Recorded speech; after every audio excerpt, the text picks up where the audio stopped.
In today's episode, we're talking about Cooper Flagg's preseason and what my expectations are for him this upcoming season. And then we're going to talk a little bit about the Cowboys and their matchup against the Washington Commanders. And finally, we'll take a look at the overall status of the NFC East. You're listening to You Don't Know Jack. All right, folks. Another episode today. Been lacking, but we're back. And let's, take it slow. We got a little bit of a DFW sports, recap, catching up to do.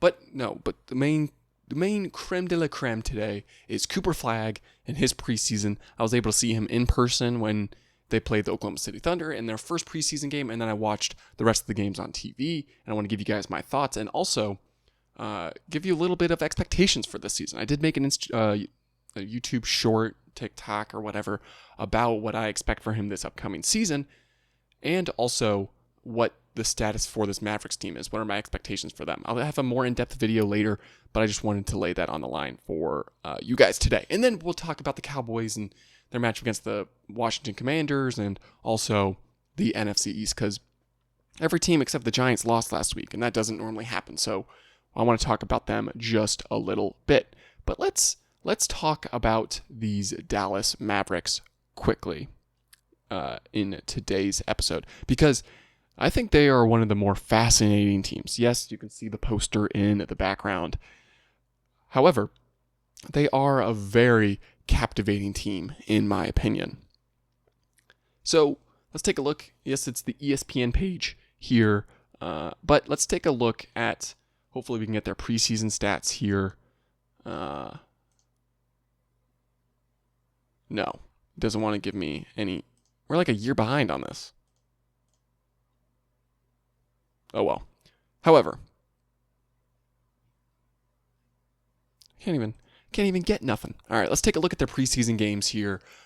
So far, they went 3-1. Record doesn't really matter. It's preseason. However, you can take little tidbits away from each game, right? So in the first game, you really saw, especially in the lens of Cooper Flagg, he was able to get into somewhat of a groove offensively there in the late second quarter. He finished the game with 10 points, shot 50% from the field, 66% from three on 3 attempts, 6 rebounds, 3 assists. You saw a lot of what you want to see out of Cooper Flagg in his rookie debut in the preseason. And he is going to be an absolute crucial part for this Dallas Mavericks team heading into this season. A lot of people are saying he's the second best player, and it looks like that way. It looks that way, that he is their second best player, right? It goes AD, then Cooper Flagg, then maybe Derek Lively, if you were to talk to some other people. But for Cooper Flagg, he was really, kind of propped up into playing, the 3, but also handling the ball a little bit. We saw that in the later preseason games. But for him, him getting his shot rhythm in the first game was huge. And then as we go to the other games, against Utah, he had a little bit of a down game, as we see kind of in the later trend of these games. Only 3 of 13 from the field, 1 from 6 from 3, 6 or 7 rebounds, 1 assists, only 11 points. It was a down game. Mavs still won. This was more of a 80 takeover type game in terms of how their offense rolled. And still, I think there's a lot to take away from this Cooper Flagg performance. He was there forcing turnovers, 2 steals on the night, 2 blocks. He was pretty much all over the floor defensively. And again, that's his floor. That's what we're expecting. That's, the defensive side will take care of itself. It's really what he can bring to the offensive side of the ball. And unfortunately, we didn't necessarily see too much from him offensively for the rest of the preseason. As we take a look at this Charlotte Hornets game, 4 of 8 from shooting, low volume this game, 1 for 2 from 3, 11 points again, right? So we saw a little bit of a limitation there offensively, but 4 assists, 3 steals, no blocks this game, but he had 5 turnovers, and this was the only time he had turnovers in the entire preseason was in this game against the Charlotte Hornets. And so what does this mean? Well, it means that he is very IQ driven offensively, which is a great thing, right? You're IQ heavy. Well, he's going to make the right play. Right? He did it in this game, but the one thing you love to see is in that final preseason game the other night against the Los Angeles Lakers, he went out and protected the ball. right? No turnovers, right? 3 assists, 5 of 11 shooting. He didn't make a three-pointer. However, he had 13 points. And so for him, it's going to be a little bit of a rough start in my opinion. In terms of offensively. Defensively, he's going to be there. He won't be played off the court by any means, right? That's a crazy statement to make if you've watched these preseason games. I think he is the type of guy that can have spurts this season in terms of scoring the ball offensively, or at least really commanding the offense. And I think it's interesting when you bring AD into the mix. What does their relationship look like offensively? We saw sometimes them in the pick and roll, even a reverse pick and roll. But more times than not, we saw really AD playing on ball, Cooper Flagg playing off ball, Cooper Flagg being able to cut to the hoop, and AD finds him on a cut. We saw that against the Lakers. Flagg had a big dunk. And so it's going to be interesting to see how they kind of navigate who really runs the offense. There was a report that came out that AD will play more like a Sabonis in this offense, where he's more top of the key, has the ball, people are either screening for him or cut into the basket, and he's going to find them, or he's going to go get a bucket himself. And that's a good thing. I think AD is clearly your best offensive player, as long as your defensive player.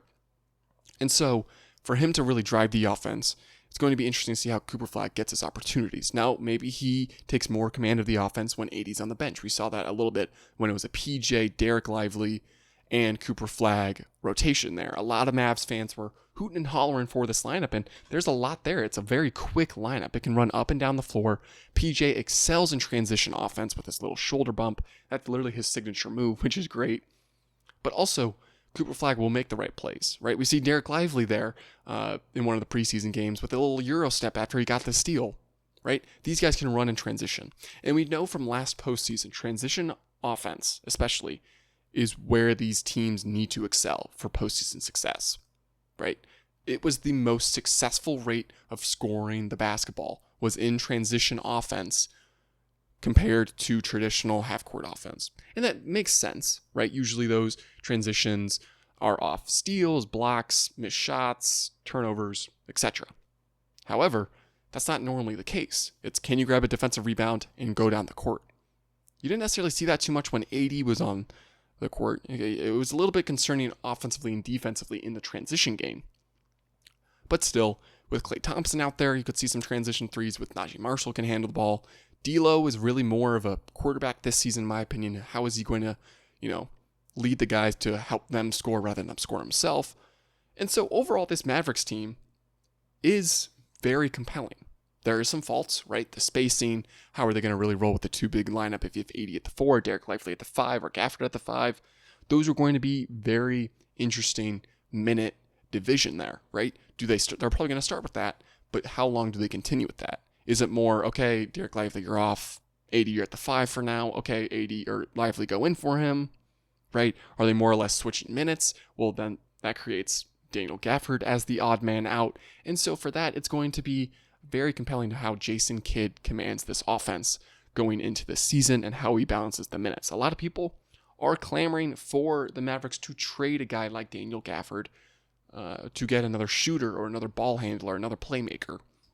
And I definitely see that vision, right? We need more shooting and more ball handling. The three-point shooting on this team is not very good compared to the other NBA teams, right? And that's the really unfortunate part, because how you beat this Mavericks team, in my opinion, is going to be outshooting them, right? If you can outshoot them from 3 and really destroy them in that category in the box score, you will more likely than win, because the Mavericks should dominate, especially with their two-man lineup, scoring in the paint and protecting the paint on the defensive side of the ball. If we see that happen, this team is going to have a very high floor. However, if we see them maybe struggle a little bit, scoring offensively, and they're going to outshot from 3, it's going to be tough to overcome, a couple deficits. This Lakers game especially, Gabe Vincent went off and made like 5 straight 3-pointers. Insane, right? And the Lakers were able to get a lead, and they were able to really control, the 3-point shot, which in today's NBA is such a valuable thing to control. If you can shoot the 3 ball, or at least get higher looks from 3 than your opponent, that will more than likely lead you to victory. And that's a concern for me going into this season, is not only how the Mavericks score the 3-point shot, but how they defend it. because they're so big. It can, not to call him out. AD is going to be great this year, but he was a little slow in those rotations, right? If you have Derek Lively in rotation with AD, those could be slow rotations, right? Now, it's a great thing defensively versatile. This is a very versatile defense. And I can dive into how that looks and what my expectations are for this year in terms of defense-wise, but they should be a top 3 defense, especially in certain categories. But again, their Achilles heel might be that 3-point shot, and that could be their detriment this season, especially as the NBA continues to evolve. So let me know your guys' thoughts on the Dallas Mavericks, and especially Cooper Flagg heading into this season. I'm super excited. I'm jam-packed for the season. It's going to be fun, but it's going to be frustrating. It's going to be a frustrating fun. I think that's the best way to describe it, because, if you were to tell me my thoughts on going into this Mavericks season, right, it feels like it's a fresh breath of air heading into this year, right? And it helps having the first overall pick in Cooper Flagg, because even if the team sucks, you're going to be like, okay, we have this guy in Cooper Flagg. He seems to be a generational talent. We can at least watch him play, right? His highs and lows are going to be fun to watch, regardless of how he performs, right? And there's other pieces on this team that are fun to watch, right? PJ Washington is an absolute dog. We love seeing him play. His style of play is so fun to watch. Same with a guy like Najee Marshall. They're fun guys to watch. The evolution of Derek Lively. He's grown to 7'3" now, and he seems to really develop this off season, right? So there's a young core for this team, but the older core for this team is why I believe they could potentially not only make the postseason, but make some noise there as well, right? We've only seen 9 games so far of Anthony Davis in a Maverick uniform. What will that look like? As seems like he's fully healthy. How will that transition, right? And once we get closer to late December and late January, Kyrie comes back. That's a whole different gear we could see this team really go, because he is that offensive guy that fans want the Mavs to trade for. And once he comes back, this team could be very, very dangerous, right? Maybe a slow start, but I'm excited to see the Mavericks play basketball this year. So that'll end this part of the Dallas Mavericks conversation. Excited for them. Their first game is Wednesday against the San Antonio Spurs, 8:30 tip-off, which is just crazy. Like that's the discussion we need to have this year, is the late tip-offs. Not only are teams tipping off at 8:30 Central Time, 9:30 Central Time, but they're doing it 15 minutes late after the time slated, right? Oh, okay, the Mavericks tip off tonight at 8:30 p.m. It's late, but okay. Next thing you know, it's 8:50 and the game's just now starting. What are we doing, right? And I get you have to balance West Coast times, East Coast times, whatnot. But they need to get their scheduling together, because this is an atrocity. This is horrible. I don't like this. This is anti-consumer. And speaking of anti-consumer, we could talk about all the streaming packages that you need to watch NBA games, but I digress. That's a rant for another time. And so let's transition now into the Dallas Cowboys. And this is a team that I've talked about a little bit. And they are easily one of the most frustrating teams to watch. There's an argument to say it's harder to watch them than any other team. And here's what I mean. And now that could be a general statement, because their offense is awesome, right? But it's so frustrating because it's your defense is absolute buns. They're so bad. They're so bad. Matter of fact, you're like, okay, we have to score 30 to win. That's terrible team philosophy, right? And you could make the argument, if you're a Browns fan, right? We have a tremendous defense, but our offense stinks. Thing is, you're going to be, you're like, okay, maybe your defense, can score a touchdown. Help you guys out. Cowboys defense, they can't stop nobody. They can't do nothing, man. Nothing. But they got a big matchup this weekend against the Washington Commanders. And this is going to be, a very interesting game, because it really could tell the tide for both these teams. It kind of dictates where these teams should go after this week, right? It could really be the season for one of these teams. You could make the argument, this is the Dallas Cowboys season. And I totally see that vision, because not only is Washington a division foe, but they're also probably in play for a wild card spot that you'll be fighting for. So it's very tough to lose this game for either team. And there's pros and cons heading into this game for both teams in terms of why they'll win. For the Cowboys, you have the best offense in the NFL. CeeDee Lamb's coming back, so it makes that best offense even better, right? And so hopefully you get a better performance than last week, even though last week it wasn't even terrible. It wasn't even bad. It wasn't even good. It was a great performance last week by the offense. They just couldn't make plays late, or the bad play calling or whatnot that led them to unfortunately losing because their defense couldn't stop nobody. And that's the thing where I'm like, CeeDee Lamb, he'll come in, he'll provide more stability. George Pickens was great, and he'll continue to be great. But CeeDee Lamb is kind of, the groundwork for this offense. That's one thing I'm really looking forward to see is, can he get back to full speed, right? Is it going to take a quarter or two for him to really, get full stride? We'll have to wait and see. For Washington, they're without their best wide receiver in Terry McLaurin. He's out for another week this season, and that could be a huge loss. It probably won't. It probably won't being one because they'll just run all over the Cowboys. We saw Rico Dowdle last week absolutely torch them on the ground, and I expect nothing less this week, right? Apparently the Cowboys are switching to man this week, so that could provide a little bit more resistance in the pass game. But in the run game, that hasn't changed, right? I think Jack Sanborn's coming back this week after he was out with a concussion, I believe. So, again, it's going to be... I think this game's a coin flip, honestly. Love the fact that it's at a 3:25 time slot because you get to watch the earlier games, then you got the creme de la creme in the middle, and then you get a little bit of a dessert in the Sunday Night Football game. And so if you want a prediction for this game, Washington should have been heading into this game with a 4-2 record. And they would have been feeling really good about themselves. Really good. Because they are coming in off a big win against the Chargers, and then they go and host the Bears, and they beat them in a really rainy, sloppy-ish game. But no, they dropped that game against the Bears, and now they're riding in with really no room for error.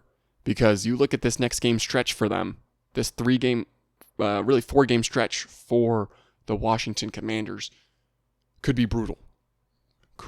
Now, the Cowboys are the easiest matchup in these next 4, so this is why this one's a must-have for Washington. But it's also, if you look at the, full standings as well, can we get a playoff picture here? Washington currently is 12th. Now it's early in the season, right? It's way too early to be talking playoffs, but it's something to consider, right? Especially when you have teams like Seattle, Detroit, Los Angeles with 4 wins on the season. And those are tough teams. These are teams that Washington will have to play. And so, for Washington, it's going to be crucial that they beat up on the Cowboys. They're favored in this matchup. They should be able to... There's really no excuse for Washington, and I say this because the Cowboys defense has made every quarterback look good. Right? And Janie Daniels, he's a good quarterback. I'm not saying he's not. However, this is a game you look and you're like, okay, we got this. Right? For the Cowboys, it's like, can our defense show any resemblance of life? If they do, we should have this. Right? And so, for Washington, control the run, blah, blah, blah. We can talk all schematics, right? But Dak Prescott is the reason why the Cowboys are even winning games, even in ball games. And so, if I had to give a prediction, I like the fact that CeeDee Lamb's coming back out. He's healthy. Don't love the fact that Terry's out.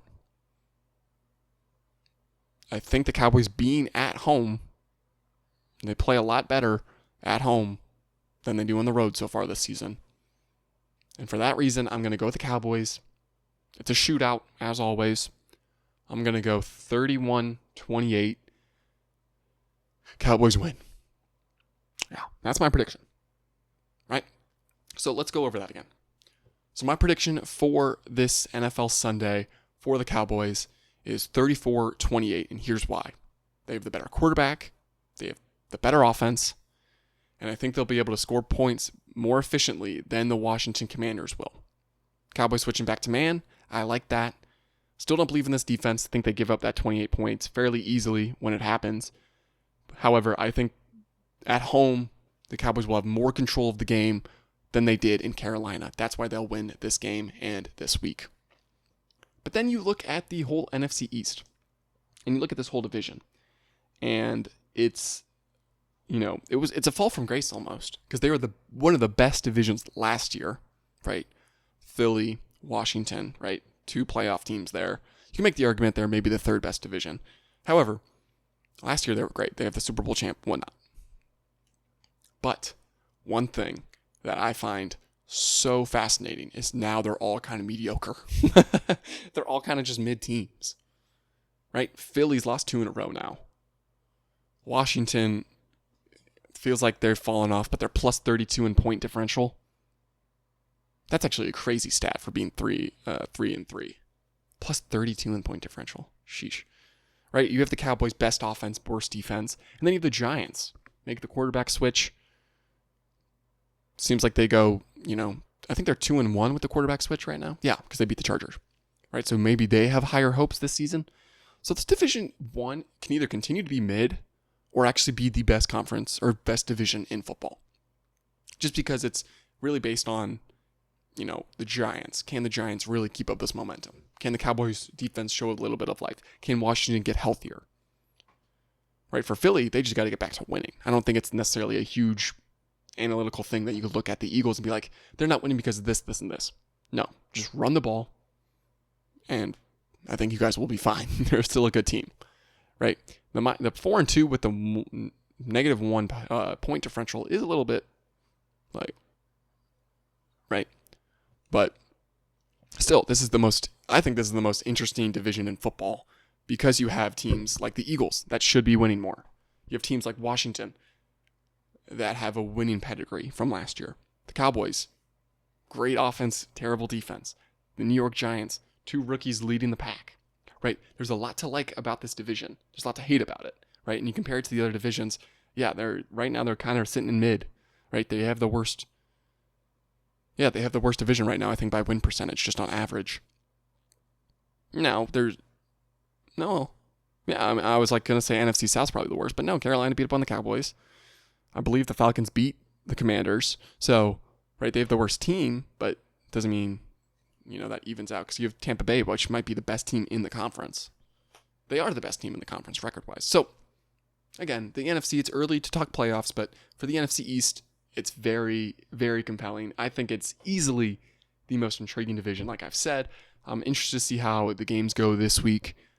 Philly plays Minnesota. Obviously, you have the Washington-Dallas matchup. And the Giants, who are you playing this week? You are playing at Broncos. That's a big game for New York, because if they're able to win this one, now Denver's been a little bit down on the offensive side, so I think New York can hang in there offensively, but that's going to be huge for momentum of the Giants. Because if they lose that one, then it's like, okay, they're decent. They're not great. They're not bad, but they're okay, right? Because then you're going to go play the Eagles. I think they'll lose that matchup. 49ers, that's a tough one. Bears, that'll be it's tough games, right? It's no gimme games except for maybe the Raiders and Cowboys at the end of the year. And the Cowboys wasn't even a gimme, so probably just the Raiders. But So for the Giants, again, looking at this more in terms of a lens of optimism for them. However, I can't help just kind of like this team a little bit. Maybe it's the Cam Scatterboom. Maybe it's the Jackson Dart. However, I'm still really digging this team. So let me know your guys' thoughts on the New York Giants, but also the NFC East as a whole. I'm fairly excited for this division to continue. Who will make the playoffs?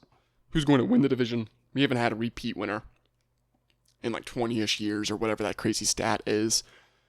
Who knows? It could be Washington. It could be Dallas. It could be the Philly again, right? We're playing ourselves for fools here, and Philly just gets their crap together. So let me know who you think is going to win the division as we're entering, I believe, week 7. It's crazy. The season's flying by. Anyways, that'll do it for an episode here on You Don't Know Jack.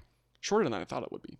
However, I just want to get back on the grind of doing this. Expect a new episode on Monday that's going to be posted probably late Friday. So do me a favor, comment. What should you comment? Comment your hottest NFL take for this season, or my worst take in this episode. Let me know in the comments below. Thank you guys. Subscribe wherever you get your podcasts. I'll see you guys in the next one.